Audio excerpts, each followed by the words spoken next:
你知道吗？市面上那些经济学家天天抱着什么 K 线图啊、MACD 指标啊，跟你分析的头头是道。但其实有一个更野、更灵敏的指标，在他们这个小圈子里面偷偷的用，但却很少跟我们普通人讲。这个指标可以比 GDP 更加提前，比 CPI 更加敏感，甚至比美联储的会议纪要更能预测经济的风向。它就是铜金比。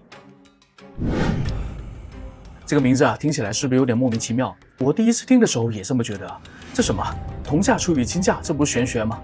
但是呢，这个玩意准起来比你看星座的运情靠谱多了。它就像是给经济装了一个实时的心电图经济的心跳是快是慢，是紧张还是兴奋，它一测一个准所以如果能大概预测经济的走向和发展，那么我们在股市里面就可以很轻松的提前去买伏一些板块了。这个玩意到底是什么呢？简单粗暴来说铜金比它就是以美元计价的每吨铜的价格除以以美元计价的每安士黄金的价格。但它代表的可不只是两种金属的价格关系而是两种经济情绪的对撞。铜是经济里面的肌肉凡是能冒烟的行业都得用它，造房子、修电网、造电动车、铺充电桩，如果没有铜连新能源的风都吹不起来。2023年全球铜需求量高达2500万吨，其中光是新能源和电动车的领域就吃掉了30%。铜价一涨往往意味着工厂又开工了，订单又多了，资本又开始躁动了。而黄金呢，是经济的安眠药，市场越恐慌，人就越想抱着金条睡觉。2020年疫情一爆发，全球封城，股市崩了，油价复苏，黄金立刻飞上天，一年涨了25%，铜价呢却掉到了地心里面。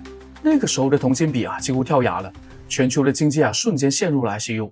所以这两个指标搞到一块就像是市场的心理测谎仪，铜涨金跌，铜金比就会上涨，代表着市场更加看好市场增长，说明大家都会冲锋。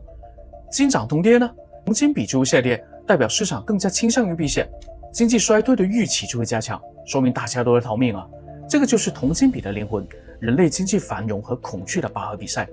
你可不信邪这个玩意是有案底的。过去30年里，铜金比几乎都能提前6个月左右预测经济的周期。比如2008年金融危机的前半年，铜金比开始断崖式的下跌；2020年疫情后的复苏，铜金比提前了3个月反弹。美股随后一路狂飙，连华尔街的老狐狸都得承认，这个玩意比什么 GDP CPI PMI 这些官方的指标更加诚实。当然也有人吐槽金铜比就是经济版的星座运行，有时候灵，有时候抽风。比如2022年铜价被中国的房地产拖下水，黄金呢又被加息压制的，整一个比值就像喝醉了酒一样乱晃。但总体来看只要你不是拿它预测彩票，它的参考价值依旧是比你看新闻，比你听那些所谓的专家靠谱多了。如果你想比别人更久的来感受经济的风向，不用去研究什么超复杂的模型打开你的手机看看铜金比就行了。它不光告诉你经济在喘气连世界有没有信心它都能测出来。你知道为什么铜金比能那么准吗？因为它不是算命而是在看钱往哪里跑。铜金比这个东西表面上是铜价除以金价，实际上呢是在追踪资本到底是在压住生产，还是在恐惧未来。这个不是价格游戏而是资金流向的投票结果。铜代表的是实体经济脉搏，每一次的订单增长，每一台的经济启动都要先消耗铜。你看到铜在动那就说明供应链、制造业甚至于能源投资都已经开始开跑了。而黄金呢，代表的不是恐惧本身，而是对货币体系的不信任。当大家怀疑央行、怀疑债市、怀疑未来现金流的时候，钱就会从工厂撤出来，跑到金库里面来，这就形成了经济学上的跷跷板效应。铜价涨了，等于是工业复苏，债券的收益率上升，通胀的预期就抬头了，股市就跟着躁动了。金价涨呢，避险的情绪升温，收益率下降，资本退潮，可能会导致股市会凉透。铜金比的神奇就是在于它可以提前预测。举几个硬的案例2008年铜金比在雷曼暴雷的前半年崩盘了，美债的收益率随时掉头，美股3个月后开始来崩。2016年特朗普上台放风基建狂魔，铜金比就飙升了，美债的收益率和股市一并起飞。2020年疫情一来，铜金比断崖式的下降，经济就关机了。但当中国和美国开始复工，它率先就反弹了，提前3个月告知全球经济复苏。这不是巧合这里面藏着2个底层的传导逻辑。第一层的底层逻辑，铜是现在进行时，而黄金是未来恐惧时。你以为铜价只反映当时的需求吗？太天真了，铜这个玩意从矿山开采到做成电缆插头至少需要半年，所以现在下的订单实际上是厂商在赌半年后的经济。而黄金呢，它不产生利息，你买它就是单纯的不信任其他的资产，这是在赌未来会出事儿。看懂了吗？把市场对未来的两种对立预期压缩到同一个数字里面来打架。还有第二层的底层逻辑，它绕开了数据造假。别怪我直白啊， GDP 是可以注水的， CPI 也可以调整权重，就连失业率都可以用灵活就业来美化。但铜价和黄金价是全球真金白银交易出来的，央行想操纵啊，得先要问问全球交易员手里的钞票同不同意啊。最硬核的来了，但还是资本的预谋指标。给你一个震撼的案例啊，2020年3月疫情最恐慌的时候，铜金比砸出了历史的大底。但就在所有人都在抢黄金的时候啊，真正的大资金已经开始悄悄布局铜了。为什么？因为他们从这个比值里面读懂了，政府必然会疯狂撒钱，付出只会迟到但不会缺席。结果呢，半年后的全球经济反弹，提前布局铜的人赚得盆满钵满，而有些人呢，就只会跟着新闻买黄金，完美错过了这个行情。所以啊，准不是因为它是什么神秘的公式，而是因为它诚实。它展示的是资本用真金白银做出来的真实选择，不是经过粉饰的官方报告。听到铜可以预测经济啊，这个时候有人可能就会问了，为什么偏偏是铜呢？铜这个元素有什么了不起呢？铝不行吗？铁不配吗？锂不够时髦吗？还真不行啊！铜这个玩意啊，是工业社会躲不掉的硬通货，它有个外号啊叫铜博士。但我说啊，它更像是经济体的中枢神经，没了它，整一个现代文明都得瘫痪。你想啊，全世界70%的电线就得要靠铜来撑场子的，你家墙里面的、路上的、电网里头的，全部都得要靠它来导电。根据国际能源署2024年的数据啊，普通的燃油车平均用铜差不多20到25公斤，混动车呢要40公斤，我们引以为豪的纯电车呢，居然要80到90公斤，有一些高端的车型甚至要突破100公斤。风电、光伏、储能这些听上去高大上的绿色科技，本质上都是铜的变装秀。风电每居瓦的装机要4000吨的铜，储能系统和电网的配套也会消耗大量的铜线和电机。换句话说，所谓的绿色革命，其实铜才是幕后的主角。新能源革命其实就是铜价革命。十四五期间投资超过了3万亿人民币，这里面铜的需求啊，保守估计都得要上百万吨。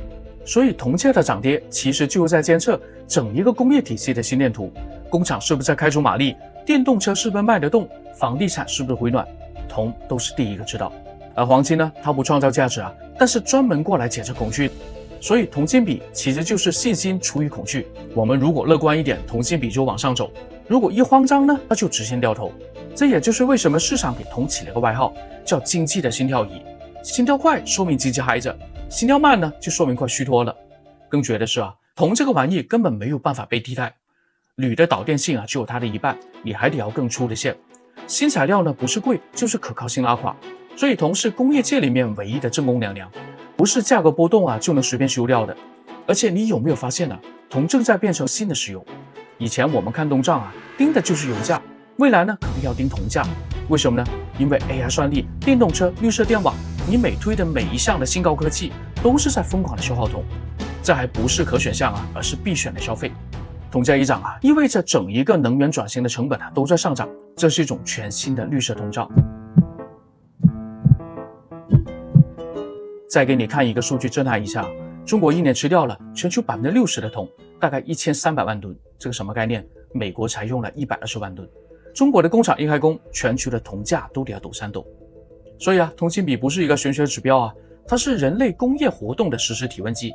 唯一的缺点呢，有时候它可能也会感冒什么的，指标可能会钝化，但是啊，它依然是比专家靠谱啊。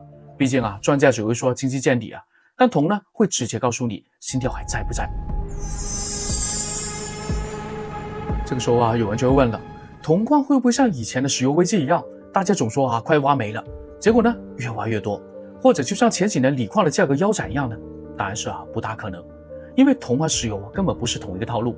石油呢还可以靠页岩气技术过来续个命啊，铜的开采呢慢得就像乌龟开车啊，还贵得让你牙疼。新的铜矿一定会发现的，但大多是低品位、高成本以及环境的敏感区，价格想腰斩呢，那就只能做梦去吧。我们再来看看供需的情况啊。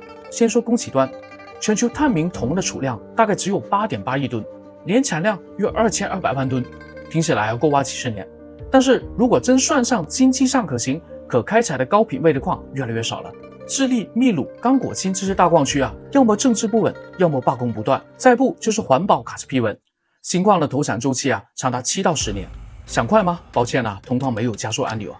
再说需求端，这个是铜价嗖嗖往上飘的主因啊。电能源车、电网升级、储能、风光发电，甚至于 AI 服务器都得要用铜。一台特斯拉 Model Y 啊，就要80公斤的铜，燃油车才25公斤。你以为你在为电池买单呢？其实同时你也得要给铜充值。AI 数据中心呢，更是耗电大户，全部都要铜线过来做供电。新能源产业到了2023年，可能要吞掉全球铜供应量的40%。我们如果把新能源的需求加进去啊，全球铜的年总需求大概是2850万吨，就是2200万吨的工业铜需求和650万吨的新能源新增需求。按照这个速度来算呢，理论上全球铜矿还只能挖31年。但是实际的可行量，考虑到高品位矿的稀缺，还有政治环保的限制，可能只剩下25年左右。意思就是啊，新能源需求越猛，铜矿的寿命就越短，价格长期在高位波动啊，几乎是板上钉钉。所以啊，铜不是普通的金属啊，它可能正在变成能源转型的石油。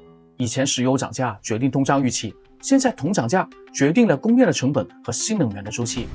电动车、电网、风光发电的成本的上涨，铜都在背后默默推波助澜。所以啊，下次有人说铜价涨疯了，你可以笑笑就算了，它没疯啊，它只是在告诉你，全球工业系统的心脏在跳。下一章啊，我们要来点实际的。当铜金比出现某种信号的时候，我们普通人可以怎么提前布局？是机会还是陷阱呢？铜金比这个玩意啊，真不是书本里面干巴巴的理论啊，它其实是我们实战投资里面的指路明灯。你懂的，一般要比 GDP PMI 提前1个季度告诉你啊，市场是要疯还是要慌。先说这个指路明灯啊，铜金比如果上涨，那就意味着工业活跃，工厂的灯亮了，消费就自然跑起来，股市自然就嗨了，这是牛市的信号。铜金比如果下降，那就说明了工业在放缓，聪明的钱跑了，股市得要承压，这是熊市的提示。我们再具体一点啊，对比一下历史的比值，简单说一下配置啊。铜金比如果大于10，那基本上就是超级牛市的模式，工业、消费、投资都在狂飙，连铁锹都能卖成理财产品。这个时候重仓股票、工业品都没毛病啊，但是要小心泡沫快要被吹爆的信号。像2006年、2021年那种年份呢，铜价冲天，通胀嗷嗷在叫，典型的嗨完就头疼。铜金比在7到10之间，那就是经济稳步增长阶段，制造业忙到飞起啊，企业的盈利在涨。这个时候啊，最聪明的做法就是行业轮动，今天吃机械，明天喝新能源，后天可能尝点金融。你不用重仓啊，但是要保持在场。如果掉到了4到7之间呢，经济就有点平了，大家的情绪中性啊，股市也是不冷不热的。这个阶段你得稳着，仓位不要过于激进，多看看趋势，不要被短线行情忽悠。如果到了3到4，那就有点凉意了，铜价下滑，黄金抬头，说明市场开始找避险了，你就要开始借点黄金、债券或者是防御型的资产。2015年、2019年那2波啊，谁没调仓谁就要被买。而当铜金比跌破了3，那就基本上是经济衰退的预警，聪明的钱已经撤了，市场进入了我不玩的模式。这个时候啊，最该做的就是要减掉周期股，拥抱黄金。2023年、2025年这2年呢，就是典型的案例，铜金比创了历史的低位，黄金一路上天，资金全部都在找避风港。重点来了啊，我们不是要看绝对值，而是要看趋势。铜金比如果极低，但掉头往上，那就是抄底的机会，聪明钱都在布局复苏。